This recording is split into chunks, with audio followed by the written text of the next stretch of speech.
ಪ್ರೀತಿಯ ಬಂಧುಗಳೇ, ಎಲ್ಲರಿಗೂ ನಮಸ್ಕಾರ.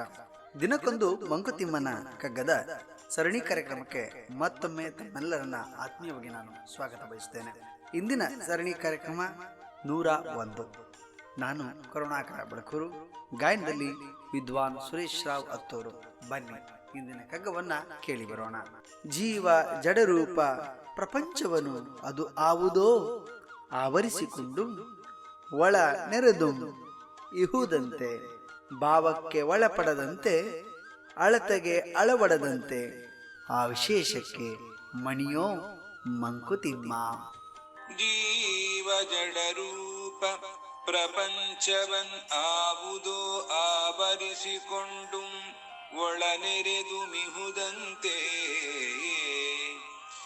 ಜೀವ ಜಡರೂಪ ಪ್ರಪಂಚವನ್ ಆವುದೋ ಆವರಿಸಿಕೊಂಡು ಒಳನೆರೆದು ಮಿಹುದಂತೆ. ಭಾವಕ್ಕೊಳಪಡದಂತೆ ಅಳತೆಗಳವಡದಂತೆ ಆ ವಿಶೇಷಕ್ಕೆ ಮಣಿಯೋ ಮಂಕುತಿಮ್ಮ. ಆ ವಿಶೇಷಕ್ಕೆ ಮಣಿಯೋ ಮಂಕುತಿಮ್ಮ. ಪ್ರಿಯರೇ, ಈ ಭೂಮಿ ಮೇಲೆ ಹುಟ್ಟಿರುವ ಎಲ್ಲಾ ಜೀವಿಗಳು ಸೇರಿದಂತೆ ಮನುಜನ ಕಲ್ಪನೆಗೂ ಮೀರಿದ ಅಥವಾ ಅವನ ಕಲ್ಪನೆಗೂ ಸಿಗದ ಒಂದು ಪರಿಧಿಯು ಅನಂತವಾಗಿರುವುದನ್ನು ನಾವಿಲ್ಲಿ ಕಾಣುತ್ತೇವೆ. ಎಲ್ಲೆಡೆಯೂ ಹರಡಿರುವ ಒಂದು ವಿಶೇಷವಾದ ಶಕ್ತಿ ಇಲ್ಲಿದೆ.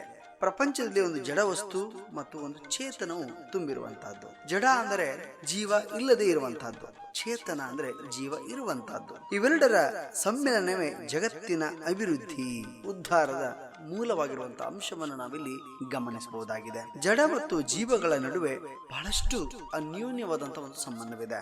ಜಡ ಮತ್ತು ಜೀವ ಇವೆರಡರನ್ನು ಯಾವುದೋ ಒಂದು ಶಕ್ತಿ ಆವರಿಸಿಕೊಂಡಿರುವ ಕಾರಣಕ್ಕಾಗಿಯೇ ಆ ಶಕ್ತಿಯನ್ನ ಅರಿಯುವಂತಹದ್ದು ಬಹಳ ಬಹಳ ಮುಖ್ಯವಾಗ್ತದೆ.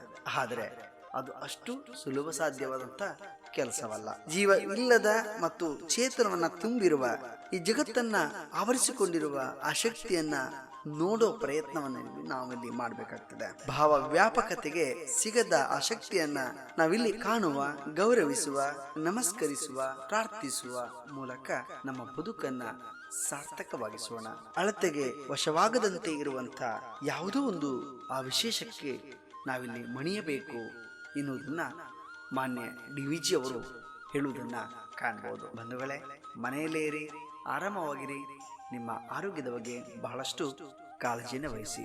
ನಮಸ್ಕಾರ.